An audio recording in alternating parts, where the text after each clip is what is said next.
What's going on? Let's talk about these Broncos before we get into anything. Matter of fact, no.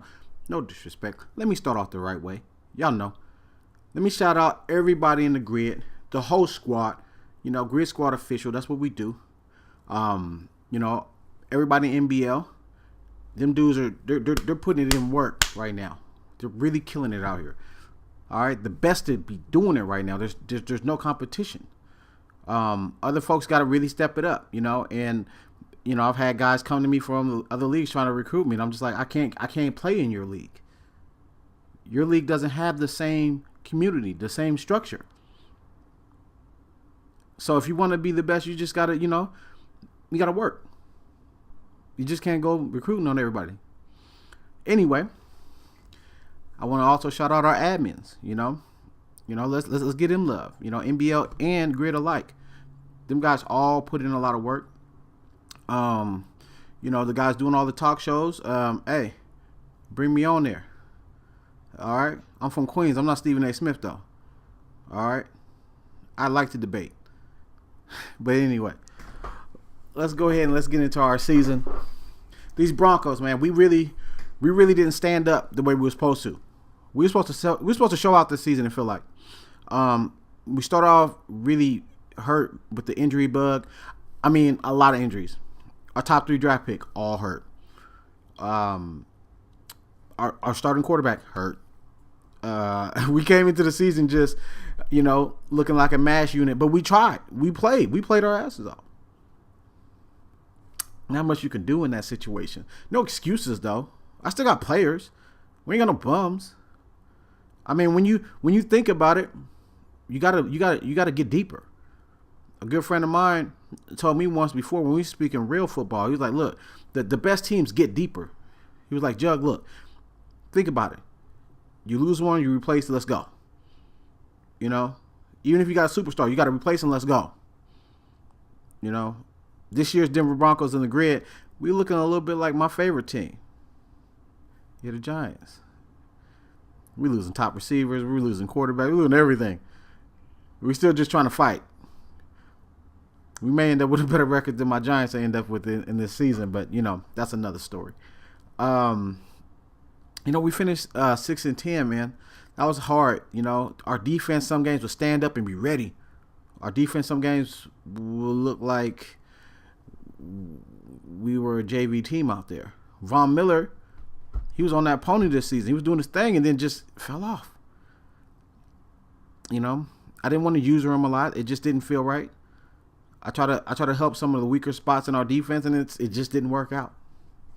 But I will point out this. Probably one of the highlights of our season is that the division champ Chargers, we swept them. Melvin Gordon, MVP. We'll get into that a little bit later. He didn't do much against these Broncos. Nah, we shut that down.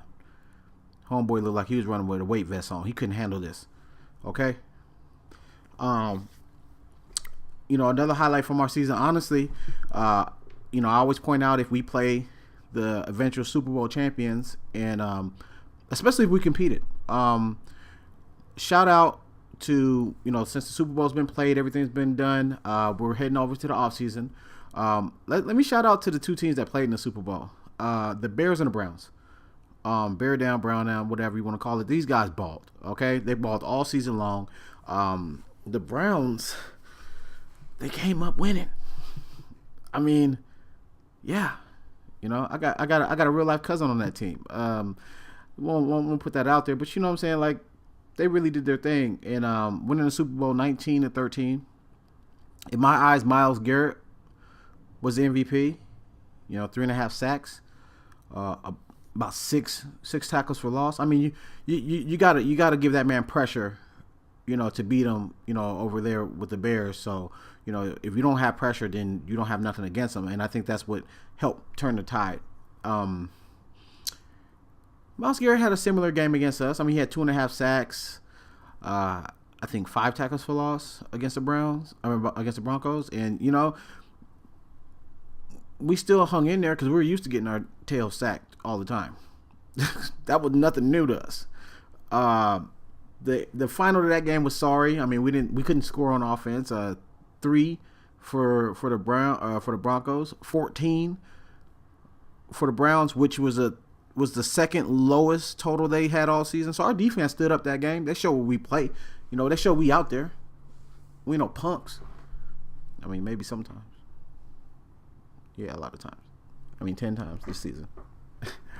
But I want to point out this. We're losing. We want to give a heartfelt thank you to Talib and Demaryius Thomas, 2 of our longtime players that are heading out into free agency. The front office decided to move away from them. Demaryius is making quarterback money. We can't afford that. We are focused this season, this offseason, on bringing in a quarterback. At this point, Phillip Rivers, Carson Palmer, Tyrod Taylor, the top overall quarterbacks. They're all pretty old. I could bring in a rental. I'm just not sure we want to buy for a rental. There's a lot of tackles out there that I could use. There's a lot of, dirty work guys out there that we could bring in and do solid work with. Now, our off-season plans are simple. Bring in someone who could throw the ball and will keep us in games. The defense needs a quarterback to hold it down. 3 and outs hurts us. The run game needs a quarterback. If you could put 8 in the box against the Broncos all game, then what are we? Then what? Then why aren't we throwing the ball? We throw the ball, and before we can even get it off, we're sacked. So that's an offensive line issue. But when we do get it off, it's way off kilter. So that's a quarterback issue. Sometimes the guys are dropping the crap. So that's a receiver issue. So we got some work to do. And you're like, Jeff, why'd you release Demaryius Thomas? Well, there's a reason. He was getting $19 million a year. Who signed off on that? Who signed off on that? Was that from like the Tebow year? What the heck? I mean, wow. But I regress. Let's get further into more things that are more impressive. Let's talk about it. There's a little controversy in the grid right now. The league MVP. Yeah, league MVP. I talked to Roger Goodell, and he wasn't available for a comment on the books, but Jucky A. Smith, he handled that business. I got in there. Basically, our MVP hands down was Melvin Gordon. Melvin Gordon was spotted 3 weeks ago hanging out with Chael Sonnen of the UFC fame, John Jones of the UFC fame, and none other than Lil Uzi Vert and Wiz Khalifa. So immediately Roger sees this on Twitter and sends a drug test on the spot. And what do you think he did? He in love with the cocoa. Yeah, he failed. But not only for just drugs and recreational fun. He got popped for PEDs. We're not sure if it was Chael or John that gave him it. But we know he got it. So the MVP, what do we do? He was clearly the best. What do you do? We're going to shoot it down to the runner-up. Runner-up was Ben Roethlisberger. But we all know how he liked to get down. A few summers ago. Come on. So we couldn't give it to Bigger Ben. So we're just going to shelve the MVP this year. Yeah. Shelve the MVP this year. That's what's going to happen. Melvin Gordon has gone to rehab. Not like celebrity rehab or anything where he's just going to do it anyway. He's going to rehab. Hopefully Mel, get some leadership up in San Diego, and they fix that, that'd be great. Let's talk about some more of these awards for the season. John Fox of the Bears, Coach of the Year, well deserved. 15-1. Come on, Greg, we gotta give him more than one loss, man. He's killing us. 15-1, and if you count the Super Bowl, 15-2. Losses only being to the Browns and to the Bills. The Bills beat them down 7-26. I don't know, but John Fox, you the man. Let's talk about offensive rookie of the year. No, sorry, I can't disrespect. Let's talk about AFC defensive player of the year, Joey Bosa. I've seen him in the pictures with John Jones and Mel Gordon. I don't know why he wasn't tested. He had 18 sacks, 57 tackles, and most of them in the backfield. This man was on something. He had a big vein. He had that Joe Rogan vein. You know, like when the UFC pay-per-view start, Joe Rogan good. And then by the end, it's like he's just got that bam. It's just stuck right in the middle. You know what I'm talking about. It's sad. It's sad, man. But he getting the MVP. He getting defensive MVP. I see Joey Bosa holding it down next year too, man. So it's going to be hard for anyone to dethrone Joey Bosa. Offensive player of the year in the AFC, obviously, Mel Gordon. Mel Gordon had a great season, man. 1,479 yards, 11 touchdowns, not even that many carries. He balled. But let's get out of here with that guy. Offensive rookie of the year, Jerron Stevenson, out of Cleveland. The champs. What? The champs is here. The champs is here. That boy, was he 6'4", 230? What are they feeding him? UCLA. Come on, man. I heard he was Lonzo's homeboy. Yeah. He can hoop a little something. Kid's a beast. He ends up playing most of his games this year, had 1,180 yards and bringing 9 touchdowns on only 49 catches. He was to the house every time. You got to do something with that, man. You got to do something, baby. Now, let's go over to Defensive Rookie of the Year. Left in out of Stanford, Amari Shipp for the Bills. Oh, boy. Hey, man. Yo, I've not seen a rookie defensive player in the grid come in with this sort of impact. Not seen one. 17 sacks. He was right behind Bosa. 17 sacks. Like 51 tackles. Most of them in the backfield for yards for loss. This guy balled. He didn't play us this year. And I'm glad. My quarterbacks were already getting sacked every time. One game, I had my punter in. Yeah, it was that bad.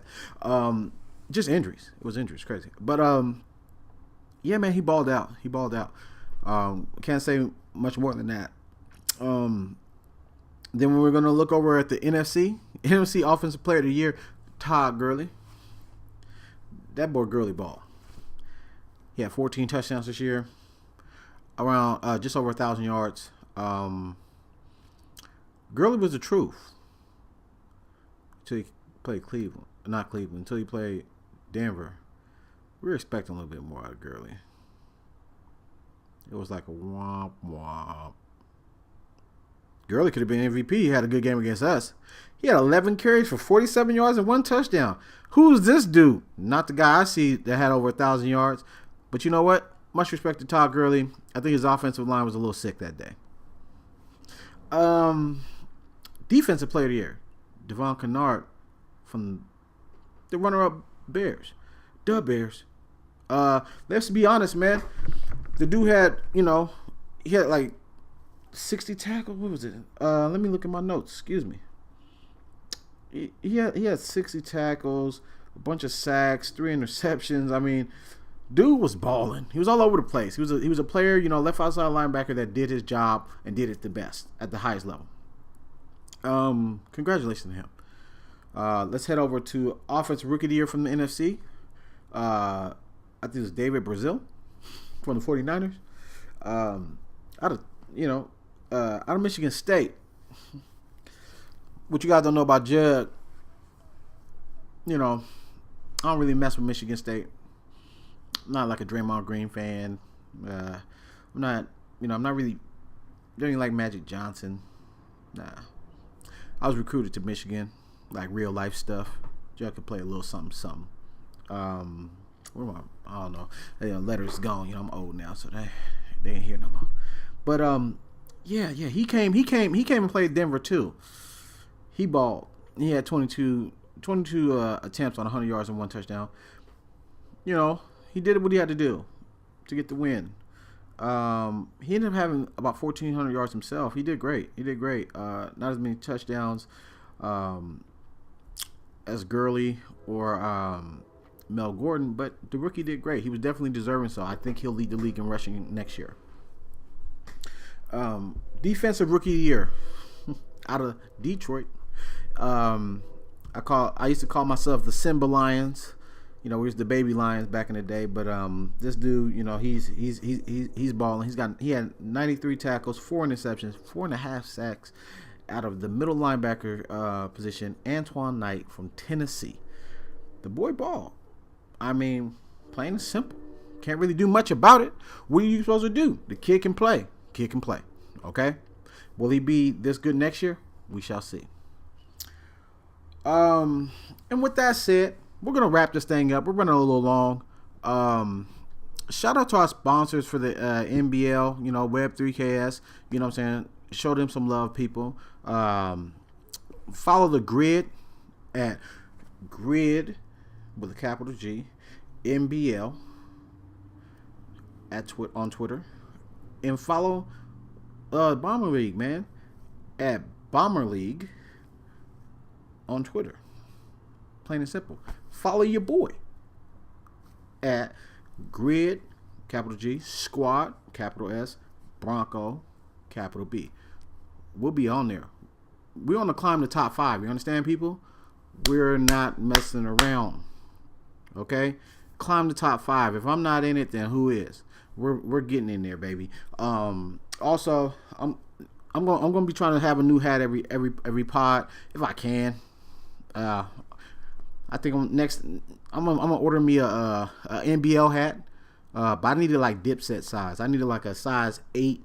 I want the brim to be like right here, right under the eyebrow, like just low, on some 2003 Dipset. Y'all know what it is.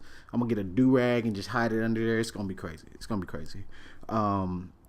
But yeah, folks, we'll see you next season. Grid Squad.